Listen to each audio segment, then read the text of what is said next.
Well, hello everyone, welcome to another video. It is me, Desiree, and it's time for another installment of plants that died this month.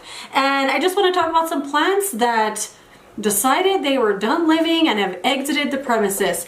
A couple of them I forgot to take pictures of, but I did write them down. So the first one is the Alocasia amazonica. So this is one of my favorite plants, one of my favorite alocasias. It was one of the first tricky plants I ever bought. It's the plant that made me get a humidifier and try the humidifier on it, and I had it for a long time and it died. I did buy another one, and this plant was down to one leaf, just one big leaf, and it did really well for a long time. So I don't really know what happened to it, if I overwatered it, if I underwatered it, and then it was too far gone by the time I watered it. I really don't know. Either way, the leaf rotted off and there were no signs of life there. And I know sometimes, people say to keep the alocasia because there's little corms in there, little what are they called? They're called corms, like little seeds that can grow a new plant, which is the case with my Alocasia cuprea. That one had no leaves, but it had a little stem with a little growth on it that grew a new beautiful leaf. But the Amazonica didn't have anything going for it. I looked in there was nothing, and I was just kind of over it, so I let it go. And I don't know why that one is the most difficult of all the alocasias I've tried or ever had. Actually, no, the Stingray is a really, really difficult one for me as well. But the Amazonica, I don't know what it is. I've also had the poly version, the smaller one. I don't know what it is about that plant, but I just can't keep it alive. I would like to buy another one and try again, but I don't want to purchase it anytime soon. So that plant finally bit the dust, and I was so sad about it because I really, really like that plant. And then I had two plants that were in the Dollar Tree terracotta pots. I feel like I've mentioned those here and there. The Dollar Tree carries terracotta pots that are the perfect size, especially if you have a lot of small succulents or small cactus. They're perfect. They wick away moisture super fast, so the plants will stay a lot on the dry side. And I love the size of those planters, and I couldn't wait for them to come back in stock this year, this past beginning in spring, end of winter time. Bought a bunch of them and I potted some plants in there, and now I have learned my lesson.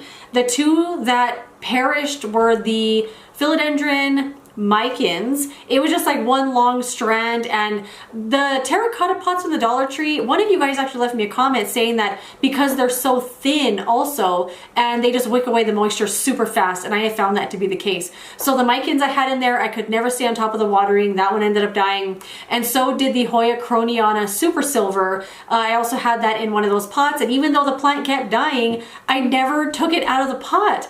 So that's another one that ended up just getting tossed. I did repurchase the croniana. I bought it in a bigger hanging basket. So far it's doing well. And then the micans, I do have another micans. Where is it? Right here. I love this plant a lot, so that one, no big loss. And then I did take a picture of another one that died. This one was really weird. So yesterday I was just dusting the two shelves I have in the front room that have a bunch of plants on them. I was dusting the shelves and I saw this one succulent that was reaching towards the sun or towards the windows. And anytime I see that, I just turn it or move it, and so it kind of evens out over time. But this one, the moment I picked it up off of the shelf, all of the leaves fell off. No joke. Every single leaf fell off except a few that were just smushed onto the surface of the planter, but all of them fell off. It was the weirdest thing, and I wish I had it on video because it was so interesting. I picked them all up and I was I did end up saving a bunch of them because I have these little two I don't know, little succulent propagation things. I don't know what I'm gonna do with them once they start growing out.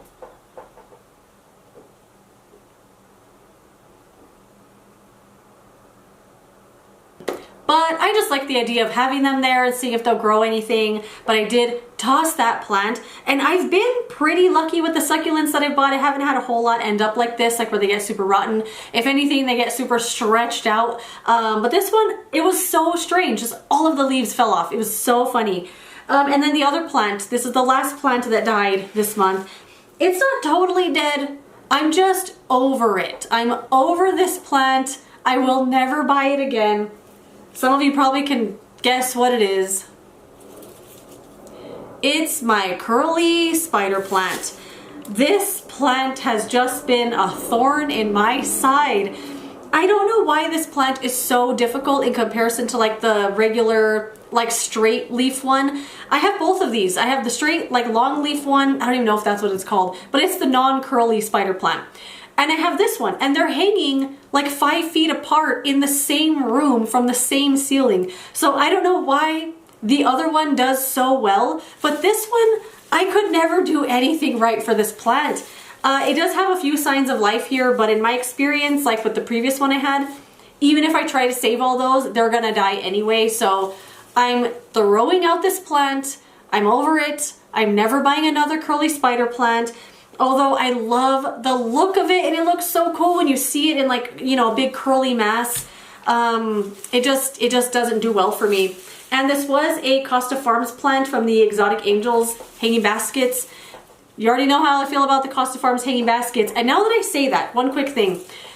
Costa Farms commented on one of my videos, and it was the video called Costa Farms Plants I Actually Like. And I'm like, of all the videos for the brand to watch of mine, it has to be one where I'm like, I do show a lot of the plants I like from the brand, but of course I showed like, I talked about some plants I didn't like at all. They did delete the comment though, but I saw it.